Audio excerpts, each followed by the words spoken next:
Hello, everyone. We are back with the Itchy the Witch read through. We're here at chapter 8, continuing where we left off from chapter 7. This is pretty much where we left off. Was they had just rescued a civilian or citizen of the village that had been attacked by the Hisami magic, with a young girl who was being chased by three structures or three like constructs that were resembling sharks. And Ichi came in with the quickness using the Inazari magic and slashed right through, saving her life and leaving a really good impression. I'm not going to hold you guys any longer. We're going to get right to it. All right. The 8th hunt, the Hisami magic part 2. Starting off here on page 1. Ah, okay. Then anything bitten by that shark completely freezes. That's why both village and villagers are blocks of ice now. Chrissy, your village is this way, right? Thanks. All that aside, I think she likes you. The girl is currently piggybacking on Ichi right now, probably refusing to go anywhere since he's probably the only individual that can take him out, or she believes can take him out. Jaws Village, Thanzawood. Yeah, the village is really as frozen as they say, man. This magic is really doing a number on them. Wow, the whole village is really frozen. I don't see any villagers. Chrissy, where are your mommy and daddy? They're gone. They somehow moved even though they were frozen. Yes, that's odd. That's exactly what happened in the official report, too. According to the investigation team, flying sharks made of ice attacked both people and structures. Anything that was bitten was promptly enveloped in a block of ice. They resuscitated some of the victims with an emergency aid spell, but they're still under medical watch as they're in serious condition. Boy, Kamugi, you know everything. Not really. All I did was read the report. In all the reports from each village, the victims were eventually found by a nearby body of water. Let's begin by checking the lake. Man, Ichi's doing another on Kamugi right here. Be blushing and everything when he's like, oh, every time he gives her a compliment. But I think that makes her a little bit more eager to be a part of the team and do her job, which is good. But it is crazy that I wonder how the ice magic or I wonder how it's moving the people to the water. I wonder if it's just something that it can do naturally. Okay, we're on page 4 and 5 here. On 4, the top panel here is just a large ice structure, cleverly and masterfully crafted, giving us a delightful image of something. It doesn't look like Ichi and Descartes and the crew are pleased as well. They have a bit of a stank face here. At page 5. What's that thing? Talk about poor taste. Not hard to guess this is the Shark's lair. No castle? A castle? Close thine eyes, tough. You put, what? Descartes has put a spell on the girl, putting her to sleep. Master Descartes. Look closer. Oh, man. Kamugi looks shocked here. Oh, my goodness. All the ice shards here are full, or that ice structure is created of the people in the town. So they're all.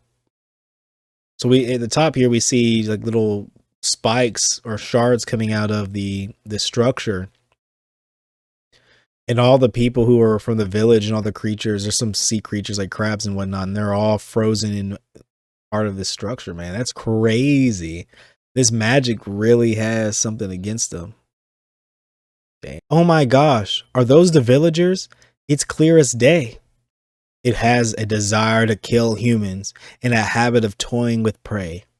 Death for death. This magic must be hunted. Right. Hello? Ichi, why did you just do that? Hisami will notice. Exactly. A weak, timid creature will be too cautious to show, but one who's confident that it's powerful will come out and face the challenge. I am the Hasami magic. So the Hasami magic bursts out of the ice structure, all like he said, confidently splashing around in the water. It's a big old shark too. Its eyes menacing like. It's about time you got here, you ugly cretins. Ichi and the crew look a little shocked at the reaction of this shark. Ugh. Could you have come any later? Like, how long does it take you to cross a dinky mountain? I finished doing my makeup hours and hours ago. Could you maybe try being on time? I'd grow whiskers waiting for you. This is a sassy little shark. Got some attitude. That's the Hasami magic? That's Miss Hasami to you, potato face. Potato? Hasami magic. All right, the Hasami magic got some pizzazz going on. They have like a little, maybe it's a necklace or something. They got something sitting on their heads, like a little gem. It looks like they're wearing, I don't know, it's like they have like a pattern on their fins and like their tail. I guess it's supposed to be like their sleeves. So this Hasami magic has a little style, I guess. You know, they have some fashion sense. Can't blame them, you know. There's nothing wrong with a little fashion sense, but I wasn't expecting all that. Oh well. My mercy is as boundless as the sea. I suppose I can overlook an insult or two, especially since the abyssal witch herself came to acquire me. Everyone says you're the most powerful witch there is. Pages 10 and 13. For a magic being challenged by our powerful witch is a mark of pride. I can sense it now. The beauteous magic ravager of villages versus the greatest witch. It'll be so picturesque. Teehee. It's like, finally, a brand that's worthy of me. You totally caught me off guard with that crude hello a minute ago, but it was a fresh take. I'll give it that. I could feel your enthusiasm. Now come, step forward, Discaris, the abyssal witch. Face me with all you've got? Question. Who's this boy? What's he doing here? Yeah, so he's actually the one who challenged you. So I think Hisami here is going to be a little disappointed because from the beginning of that, she was, you know, extra hype going to be fighting Discaris. Had a whole, you know, fantasy lined up with her battling Discaris, creating a wave of water, thrashing it at Discaris and all that, and you know, our Abyssal Witch countering it and creating a magical battle. But that was quickly thwarted when she realized that Ichi is the one who is fighting. And he looks ready to take him out. He plunged his dagger in the water and looks like he's disturbing her. Oh, okay. So he placed his dagger in the water and says, Inazuri, and shocks all of the ice, including the Hisami magic. He's like, Gyai! There. No, not there. Both Discaris and Kamugi look shocked, and the shark there is extra roasted. What do you think you're doing? The zap zap catfish trap. The zap what? We're on 16 and 17 now. A long time ago, I saw a catfish that was paralyzing other fish in the water. I told a fisherman I knew about it, and he said they use electric discharge to knock out their prey. I thought I'd try doing the same thing with Inazuri. He only first got his magic a handful of days ago. He's learning so fast. Who is he really? He says, okay. Now to reel in our catch-in. Oh God. Oh my God. You're kidding. That made me break a nail. They look over, shocked. I know who you are now. You must be that boy witch. Uh-oh. So Hasami already knows who he is. So who let the cat out of the bag? So how does she know that he's a boy witch? How does she know this? Oh wait, hold on. All the magics are talking about how the non-standard human who somehow managed to acquire Lord Aurora, a witch but also a male. I'm Ichi. I didn't believe them at first, but what do you know? You do exist. But, honey, I'll be blunt. You suck. Like, you don't even get the basics of magic hunting. All right, so how did they already figure out this man is a magic hunter? Or, like, this is supposed to be kept on the wraps. Or did people just immediately know Aurora's presence was missing when he was captured? This is interesting. I would like to know how this information got passed on, at least in the magic world. I know the witches were able to figure out, but I want to know how the magics were able to do it. We magics are special. If you want to hunt us, you have to pass our trial. Cut us into bits, burn us to ash, disintegrate us into mist. As long as you don't pass our trial, we'll keep coming back over and over again.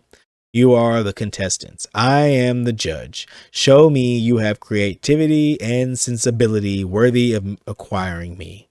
I, the Hasami Magic, present you this trial. I want your most gorgeous, most stunning, most marvelous design. Make me fabulous. That's right. For my trial, I will test your fashion sense. Make her fabulous. Okay. I'm guessing they're gonna have Ichi here. Is this like a fashion show since the Hisami fish is all about style? This will be interesting. I wonder if we have to make some sort of sculpture or something silly like that to show off his skill. But I like this chapter. We finally got introduced to the Hisami magic. This magic has a little bit more personality than Inazari for sure. Well, we didn't really get to experience much of the lightning magic. We just kind of knew that they were a little shock happy and wanted to kill everything around them. Whereas this magic, even though they are equally as hostile, they at least are trying to create a little something out of their victims. Unfortunately, I hope all of these individuals are able to make it out, because it would be kind of, it'd be kind of bad if we didn't recoup these villagers. But it probably will depend on how long they've been here.